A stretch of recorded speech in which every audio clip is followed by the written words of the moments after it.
après l'introduction que nous avions vue la dernière fois, aujourd'hui je vais vous parler de la force de Coulomb, qui est la base de toute électricité ou d'électrostatique si on peut dire.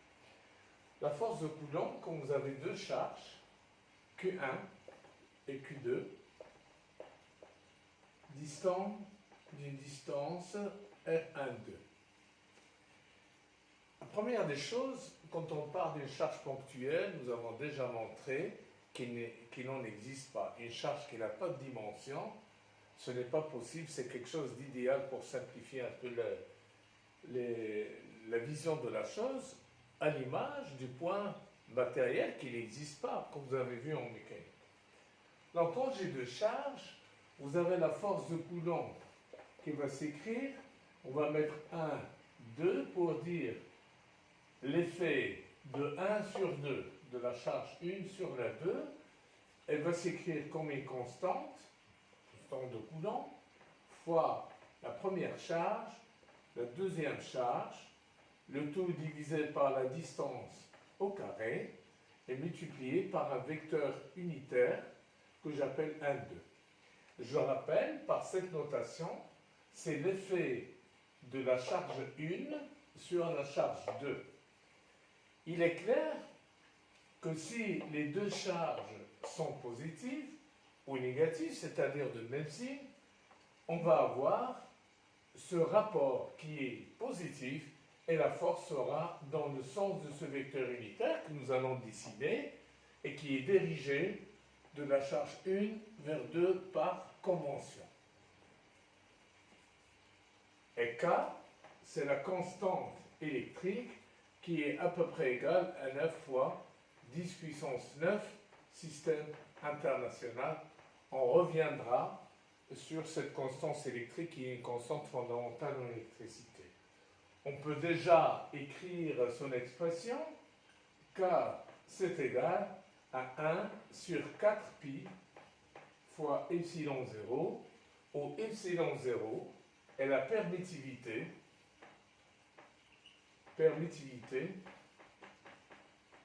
du vide.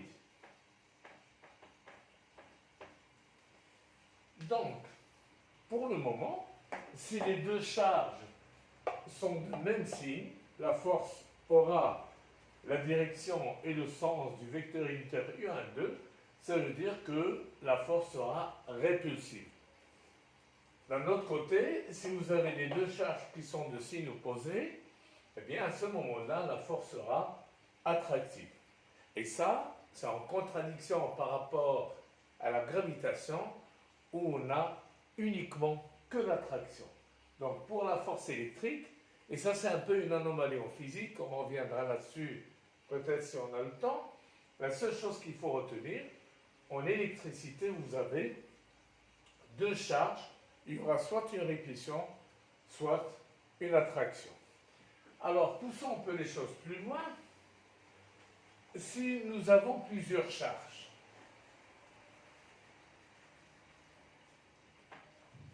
eh bien, si nous avons plusieurs charges, à ce moment-là, on va parler de ce qu'on appelle le principe de superposition.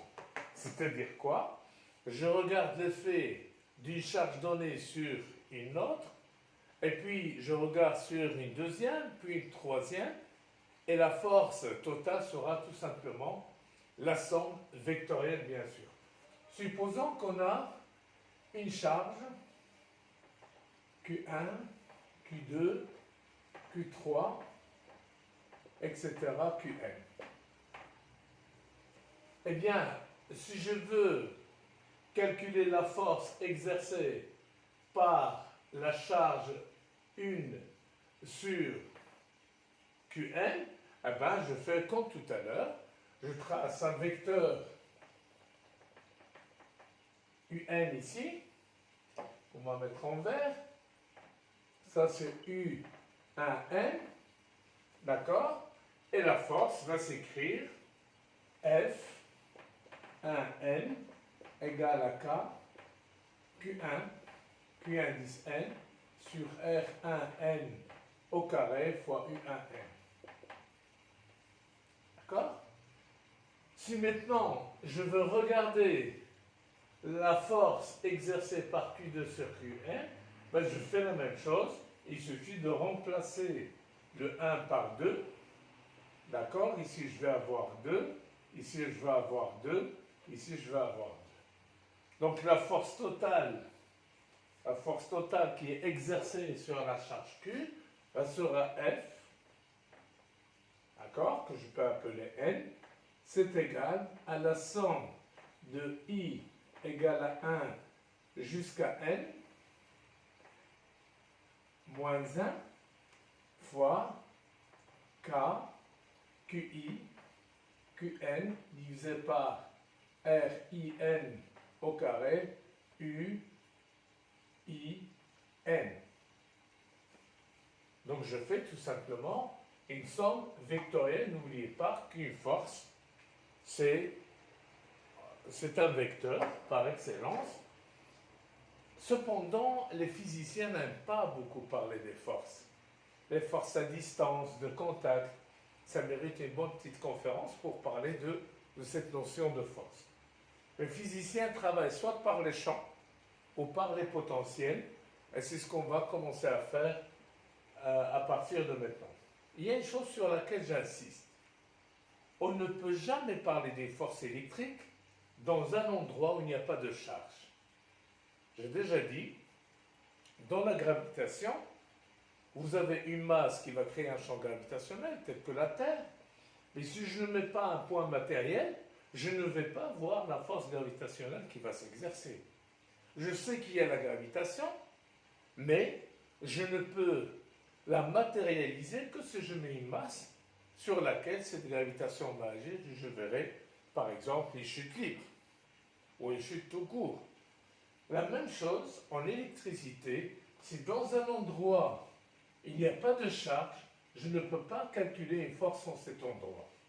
Il est strictement nécessaire d'avoir quelque chose sur laquelle l'électricité va agir, c'est-à-dire une charge. Et ça, c'est un peu gênant de ne pas pouvoir travailler que s'il y a une charge quelque part. Alors, regardez ce qu'on va faire. On va introduire la notion de champ électrique. Mais avant de le faire, je voudrais vous donner un exemple pour voir un peu comment on calcule une force électrique quelque part. Supposons que nous avons 4 charges. Q1, Q2, Q3 et Q4. Et je mettrai des distances A et ici B. On va dire que c'est un rectangle.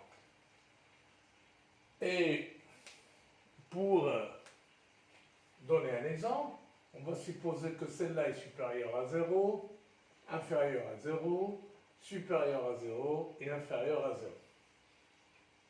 Et la question, quelle est la force qui joue sur la charge 3? Calculer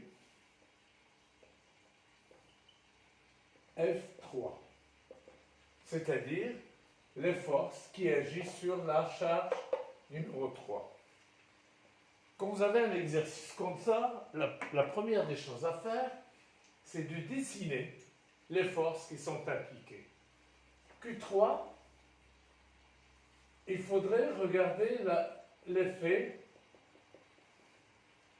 de la charge 1 sur 3. Eh bien, qu'est-ce que je vais avoir? Je vais avoir cette distance, d'accord, qu'on peut calculer, c'est très facile. Et comme cette charge est positive et celle-là est positive, il y aura répulsion. Donc, elle va être dans ce sens-là. Et je vais appeler ça F1,3. C'est l'effet de 1 sur 3. Pour la charge 2, je vais le mettre en noir, par exemple. J'ai une charge négative, une charge positive, donc il y aura une attraction. Et celle-là, je l'appelle F de 3. Et puis la dernière, celle-là est négative, celle-là est positive, donc il y aura également une attraction. Et j'appelle celle-là F4,3. Et quelle est la force totale?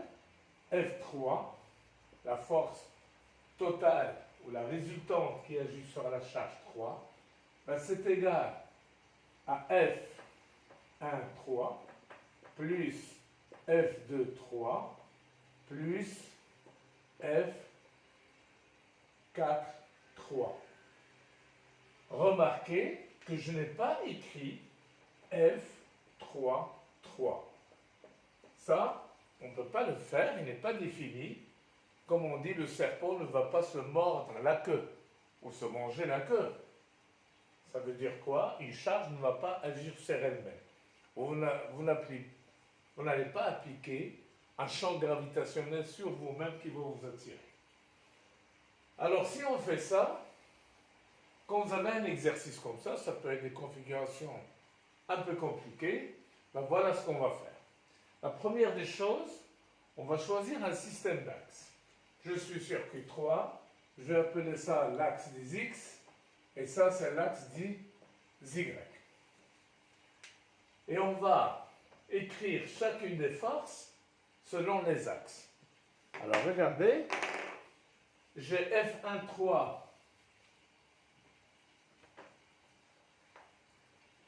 Je vais écrire chacune des forces F1, 3 et je mets ici la composante X et la composante de Y2 pardon, de F1, 3. Alors comme vous voyez, F1, 3 a une composante suivant l'axe des Y ici, une projection et une composante ici. Celle-là elle est positive parce qu'elle est orientée dans le même sens que l'axe des Y, et celle-là, elle va compter négativement parce qu'elle pointe de l'autre côté. Alors, comment est-ce qu'on peut calculer cette composante selon l'axe des Y? Ben, si je mets un angle ici, je vais le mettre ici, ici, ou celui-là, c'est la même chose, je vais appeler ça θ. Et qu'est-ce que je vais avoir? Cette composante-là, c'est F1, 3 cosinus de θ, et l'autre, c'est moins F1, 3 sinus de θ. Attention, le F1, 3, par définition, égale le module de F1, 3. Donc, c'est un nombre strictement positif. Si cosinus θ est négatif, bien sûr, ce terme va devenir négatif. Ici, j'ai F1, 3 qui est toujours le module fois sinus de θ, mais avec un C- parce que la projection sur l'axe des X, pardon, ici c'est l'inverse qu'il faudrait faire. J'ai ici, sur l'axe des Y, c'est cosinus de θ, d'après la définition de l'angle, et ici c'est sinus de θ. Bien, avec un C-, et ici c'est le plus. Alors, une chose importante, le θ, je ne le connais pas, mais je peux le calculer. Cet angle-là, θ, ben, j'ai tangente de θ, on a tangente de θ est égale à quoi? Ben, tout simplement à b, petit b sur petit a. Et je calcule arc tangente de θ puis son sinus sur son cosinus ici. Bien. La deuxième, pour la deuxième, nous avons f de 3 qui est égal, alors regardons f de 3, elle pointe, j'ai appelé ça x et y, j'aurais pu mettre x et y ici, ça ne change rien. Donc f de 3, qu'est-ce qui va se passer? J'ai la partie x qui pointe dans le même sens, donc c'est f de 3, d'accord? Et de l'autre côté, pour l'autre, parce qu'il n'y a pas de projection, j'ai 0. Il reste la dernière, que je vais écrire en noir, f 4, 3, c'est égal, alors, f4, 3, elle est entièrement sur l'axe des Y, mais elle pointe de l'autre côté, donc j'ai moins f4, 3, D'accord? Et de l'autre côté, j'ai 0 parce que la force est alignée sur l'axe des Y, donc je mets 0. Alors, la suite, c'est très simple. Je prends F3, je vais le mettre ici. F3, c'est égal. Alors, allons-y. Il faut prendre cette partie-là, plus cette partie-là, plus cette partie-là. Ça veut dire quoi? Je vais effacer cette partie. Je vais avoir moins F1, 3 sinus de θ, plus F2, 3, d'accord, plus 0. J'ajoute la partie x, plus 0. La partie y, j'ai F1, 3 cosinus de θ, plus 0, je l'écris comme ça, moins F4, 3. Alors maintenant, j'ai la force résultante avec ses composantes. Donc j'ai le vecteur F3 carrément. Si je veux calculer son module, ben c'est très simple. Vous avez appris déjà en secondaire que si vous avez les composantes d'un vecteur, il suffit de prendre la racine carrée des carrés de ces vecteurs. Quelle est la norme? Eh bien, c'est égal tout simplement à racine carrée de moins F1, 3 sinus de θ au carré plus F2, 3 au carré. Voilà. Plus, c'est le carré, je vais le mettre ici, au carré. D'accord? Plus F1, 3 cos de θ moins F4, 3, le tout au carré. Et j'ai la norme. Maintenant, on avait vu qu'il y avait une force vers le haut, une force comme ça, une force de ce côté-là. C'est tout simplement la somme des vecteurs. Si je veux connaître l'angle que fait F3, angle alpha égale angle entre l'axe des x, angle par rapport à l'axe des y par exemple, eh bien j'aurai tangente de alpha est égale à F3x sur F3y, c'est-à-dire la partie x sur la partie y, et je peux calculer l'angle, donc je connais la direction, la norme, etc.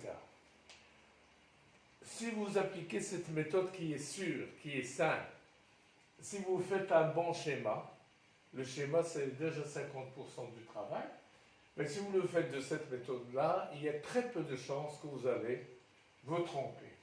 Mais tout ça c'est très intéressant, mais il va falloir aller un peu plus loin. Et qu'est-ce qu'on va faire? Ben, on va regarder qu'est-ce qui se passe si on n'a pas une charge. On a une distribution de charges. Quand on a une charge, c'est la loi de Coulomb. Quand on a plusieurs charges, c'est le principe de superposition. Je fais la somme des vecteurs. Mais comme j'ai dit tout à l'heure, les physiciens n'aiment pas trop travailler avec les forces. Et on va introduire la notion de champ électrique.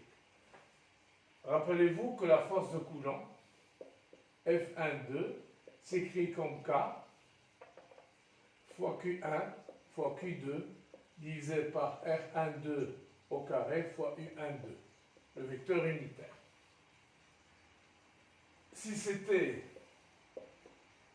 la force qui agit par la charge 1 sur une troisième, par exemple, ben ce sera K, Q1, Q3 sur R1, 3 au carré, U1, 3. Bien. Vous remarquez qu'il y a des choses qui se répètent. J'ai ce terme-là, et celui-là. Je le vois ici et ici. Donc, je peux remplacer ce terme-là par F1,3 égale à Q3. Ben, on va le mettre le terme ici. Je vais l'appeler Q3 multiplié par un vecteur que j'appellerai E1. Et E1, c'est tout simplement K, Q1 sur R1, 3 au carré. D'accord? Si je mets E1, 3, c'est-à-dire le champ électrique calculé à une position où se trouve la charge Q3 fois U1. C'est-à-dire quoi? Quand j'ai une charge Q quelque part, je suis dans un endroit qui est distant de R, ben, je commence par tracer un vecteur unitaire que j'appelle U, et je vais avoir E, par définition, égale à K fois Q divisé par R au carré fois U. Cette quantité-là, on l'appelle champ électrique. Eh bien, le champ électrique, c'est quoi? C'est tout simplement l'effet ou la perturbation que va créer une charge dans un espace environnant de dimension R. Donc, le champ électrique, à l'image du champ gravitationnel, qui va perturber l'espace-temps et créer cette déformation qui va agir sur les masses. En électricité, nous avons une charge qui va créer un champ électrique autour d'elle. Et s'il y a une charge qui sera placée dans ce champ, elle va subir une force. Et on aura par définition F égale Q fois E. C'est la force ressentie par la charge Q quand elle est placée dans le champ électrique. Et le champ électrique a comme dimension des newtons par coulomb. Et on verra que c'est égal à des volts. On verra pourquoi on va appeler ça des volts. Donc en gros, une charge électrique quelque part va créer un champ électrique qui va agir éventuellement sur des charges. S'il n'y a pas de charge, il n'y aura pas d'effet. Mais attention, la charge électrique ne va pas ressentir, ne va pas subir les effets de son propre champ. C'est un champ qui est dirigé vers d'autres charges. Quel est le sens du champ électrique? Ben, c'est très simple. Si la charge est positive, le champ électrique va être dans le sens de U et va s'éloigner de la charge. On va dire qu'il est centrifuge. Si la charge est négative, le champ électrique sera dirigé vers la charge elle-même. Q positive, le champ électrique quelque part ici va être dans ce sens-là. Ça c'est E. Si la charge est négative, inférieure à 0, ben on aura un champ quelque part ici, dans ce sens-là. E sera dirigé vers la charge. Je vous apprendrai un peu plus tard une petite astuce parce qu'à l'examen, les étudiants se mêlent un peu les pinceaux. Ils ne savent pas dans quel sens ils vont dessiner le champ électrique. Donc en résumé, quand on a une charge Q, elle va créer un champ électrique à une certaine distance R qui est égal à K, Q sur R carré fois U. La même chose, si on a un ensemble de n charges, par principe de superposition, on a le champ qui est la somme de I égale à 1 jusqu'à n de K fois QI, chaque charge responsable d'un champ électrique, fois le vecteur unitaire de U sur RI carré. Attention, je répète qu'il s'agit d'une somme vectorielle. Ça, c'est très important. Ça, c'est une source d'erreur pour les uns et les autres. Maintenant, ça, c'est quand on a des charges ponctuelles. Et je répète que les charges ponctuelles n'existent pas. Et si tu tournes au d'esprit, c'est bon pour la première année et la deuxième année. Quand on a une distribution de charges, distribution de charges. Bah, par exemple, j'ai une surface quelconque et j'ai des charges, quelque part ici, un peu partout, et je prends un morceau que j'appelle, et je regarde au point P le champ électrique, et cette distance, je l'appelle R, et celui-là, je vais prendre ce qu'on appelle un élément de charge, dQ. Et à ce moment-là, dQ va engendrer un champ DE qui est égal à K, d'accord, fois dQ, divisé par R au carré, fois U. Donc ça, c'est un élément vectoriel, je répète, de champ électrique créé par un petit élément de charge, et je vais avoir K dQ sur R carré du. Et le champ électrique total, c'est l'intégrale. Est-ce qu'elle sera double, simple ou triple, on verra plus tard, de DE sur tout l'espace. Considéré. Et ça, c'est égal, par définition, à l'intégrale de K dQ fois U sur R carré. Attention, il s'agit d'une intégrale vectorielle. Ce n'est pas de la carte. Mais la physique est là pour nous donner des théorèmes qui sont des grands outils et que vous savez déjà, peut-être s'il s'agira du théorème de Gauss, bien sûr, qu'on va utiliser pour contourner un peu ces difficultés. Pour terminer cette partie, je voudrais vous parler de différentes distributions de charges. Pardon, pas les plus compliquées. Eh bien, nous avons une distribution linéique, où on a dQ est égal à lambda fois dL. D'accord? Et lambda, ce qu'on appelle la densité linéique, de charge bien sûr, en coulomb par mètre. On a un fil et quelques charges. Lambda peut être constante ou pas constante, mais en gros, en première année, on parle de distribution linéique constante. Si j'ai une distribution surfacique,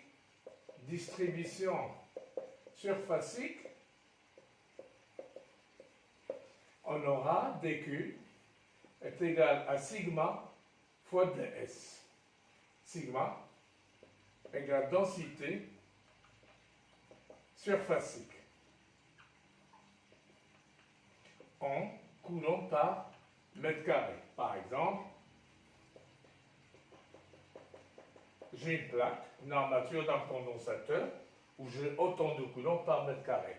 Et la toute dernière, la densité ou la distribution volumique.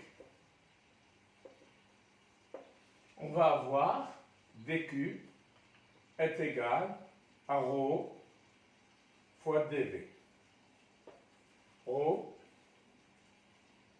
égale densité volumique en coulomb par mètre cube. De toutes ces distributions, on pourra à peu près engendrer toutes les situations possibles et imaginables en électrostatique. À ce niveau, je vais m'arrêter là. C'est la préparation de la partie théorème de Gauss pour vous montrer comment calculer les champs électriques dans des situations assez compliquées, mais avec des conditions. D'ici là, je vous demande d'envoyer vos questions sur les commentaires en attendant de régler le problème de la plateforme modèle. Je vous remercie.